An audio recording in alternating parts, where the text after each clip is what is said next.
Perhaps we are in Eden still. It is only our eyes that have changed.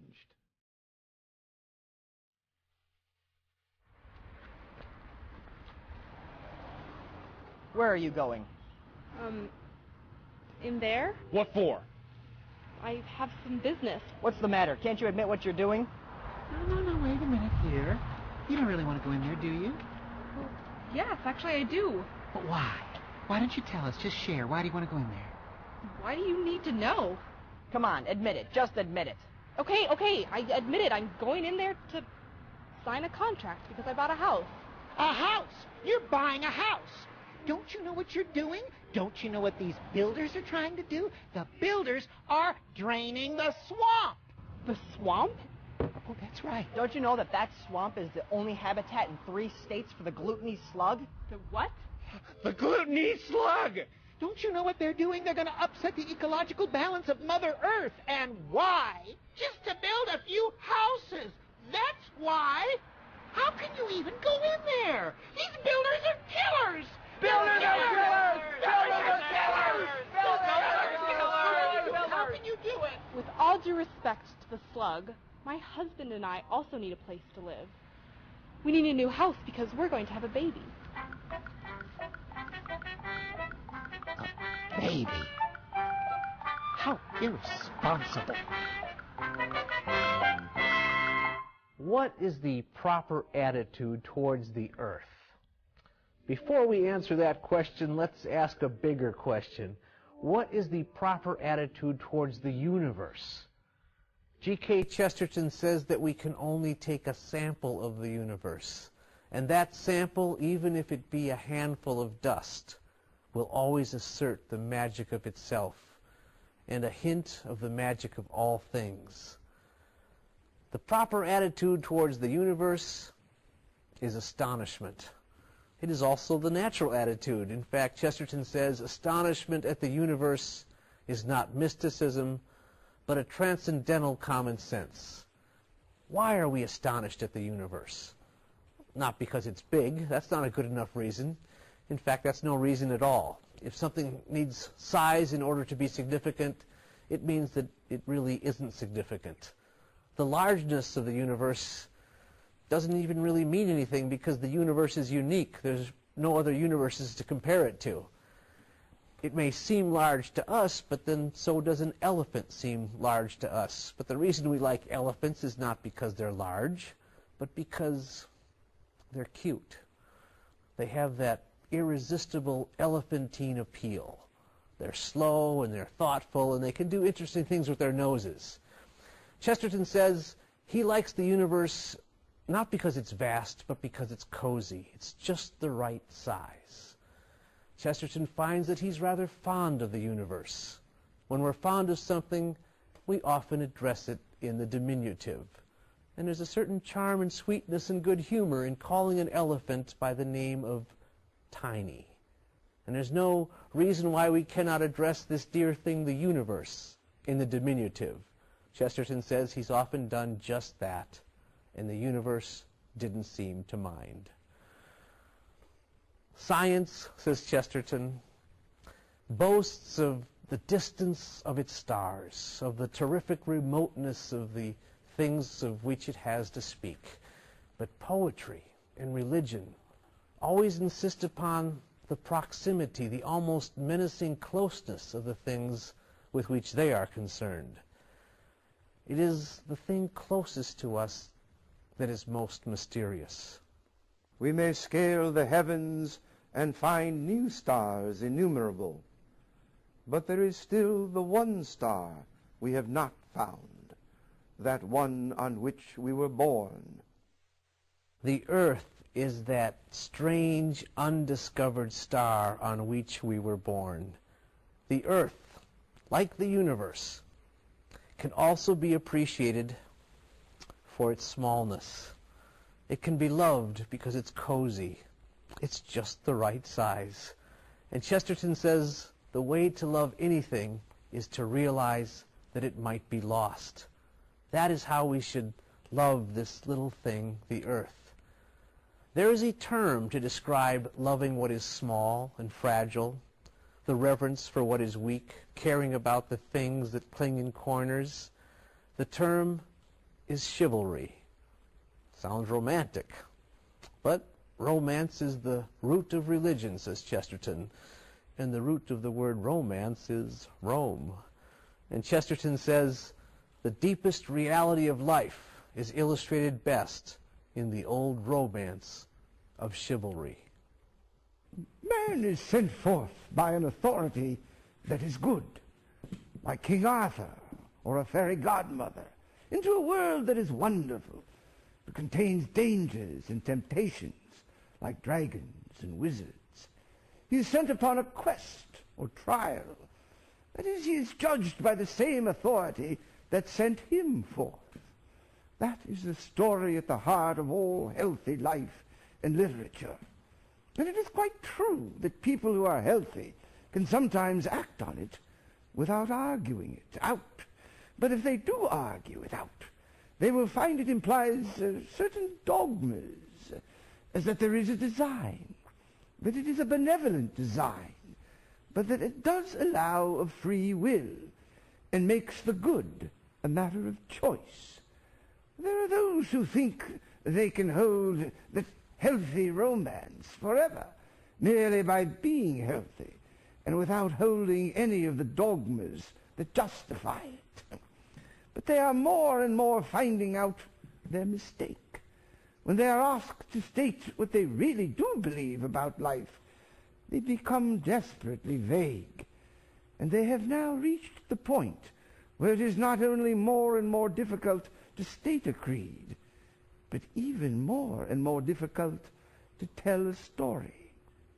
While we're on this subject of chivalry and appreciating things in their smallness, rescuing wonderful things from terrible things, I really should take the opportunity to point out that this fits right in with Chesterton's social and economic ideas, known as distributism, and that among the small things that we should be protecting are family-owned businesses, and for that matter, families. I should take the opportunity to point this out, but I'm not going to. Instead, I'm going to come back to Earth. What should be our relationship with the Earth? What exactly should be our relationship with nature? This is a very important question, and most people, unfortunately, answer it wrong. And answering this question wrong is what throws the whole environmental movement out of whack. G.K. Chesterton, however, gives us the right answer to that question. He explains that nature is not our mother. Nature is our sister, because we both have the same father. We can be proud of her beauty, we can laugh at her and love her and watch out for her, but she has no authority over us. To talk of the purpose of nature is to make a vain attempt to avoid being anthropomorphic, merely by being feminist. It is believing in a goddess because you are too skeptical to believe in a god.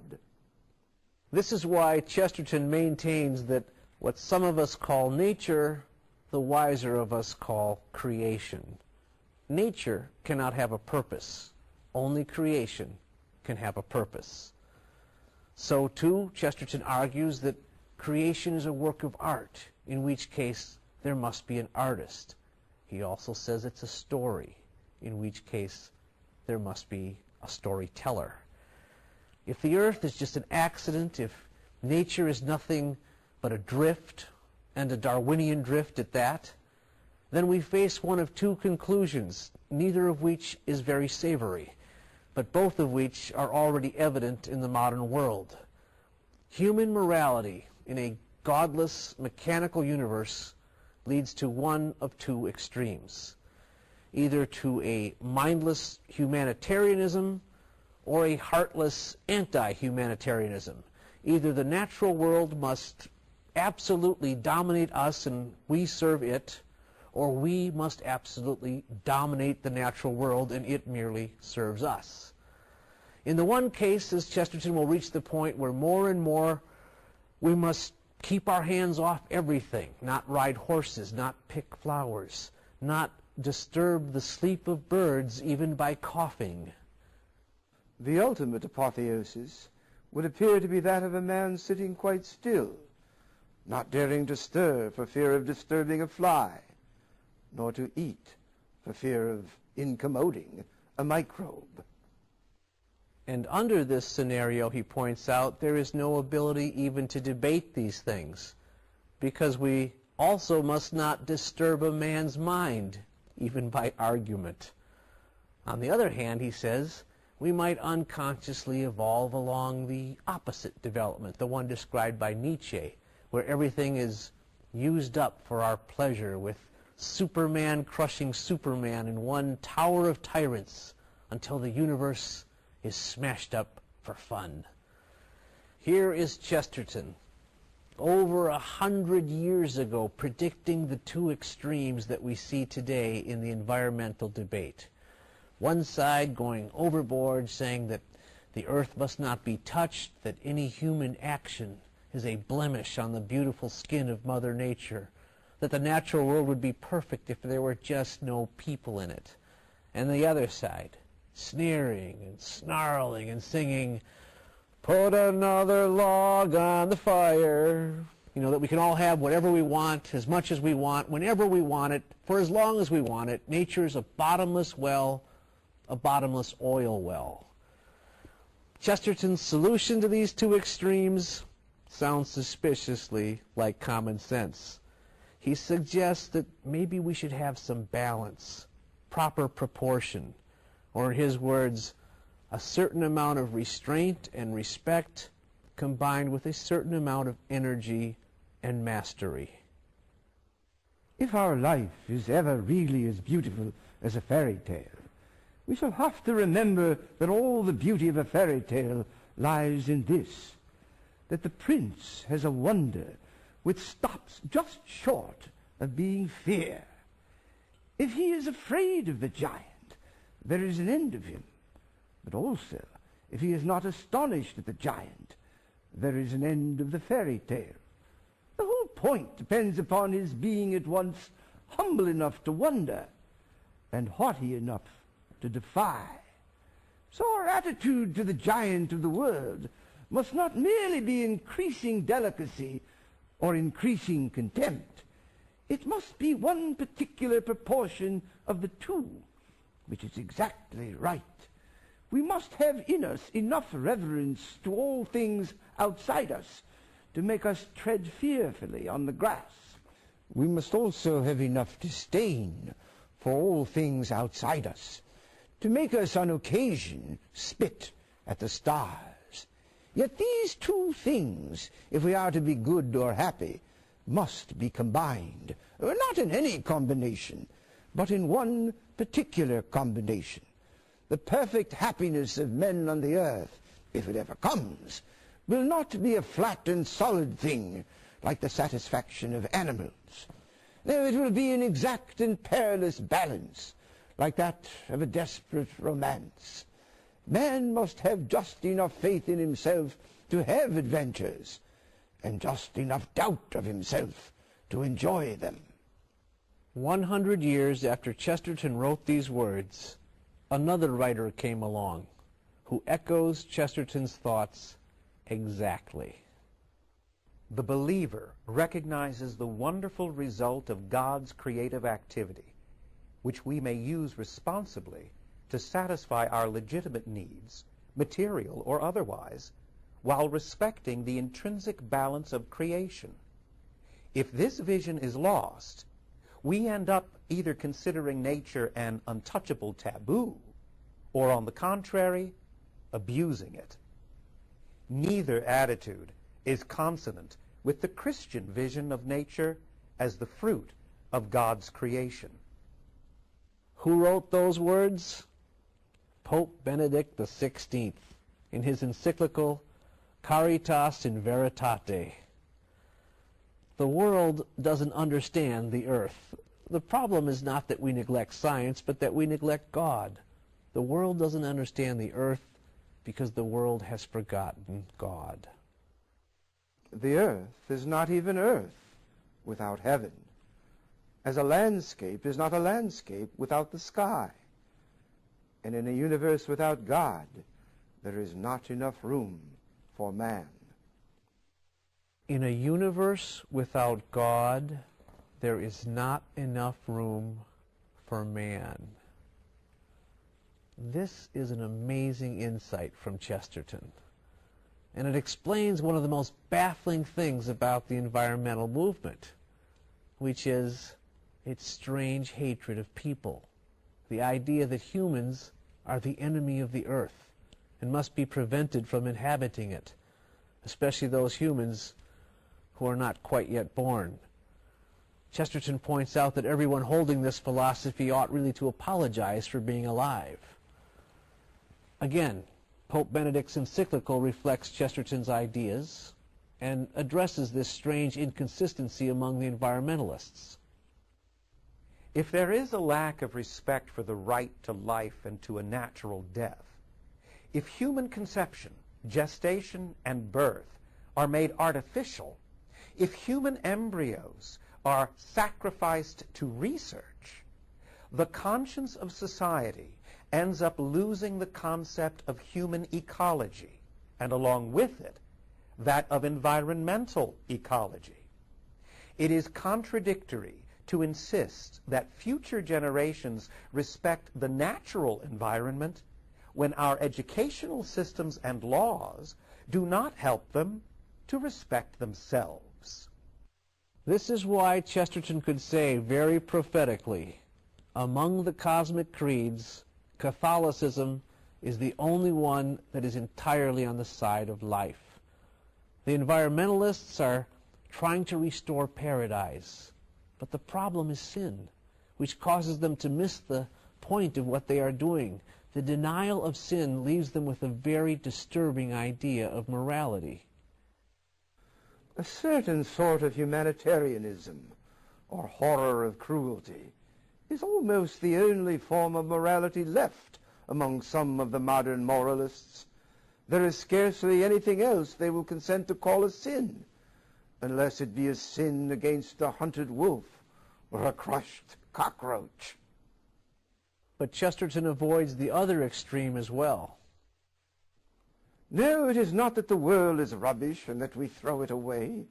It is exactly when the whole world of stars is a jewel, like the jewels we have lost, that we remember the price. And we look up in this dim thicket and see the price, which was the death of God. Sin is the problem that destroys the earth. All creation groans under the fall. Chesterton, with his mystical vision, shows us that the earth, the stars, the whole universe, is a precious jewel that has been bought with a price, and that price is the death of God.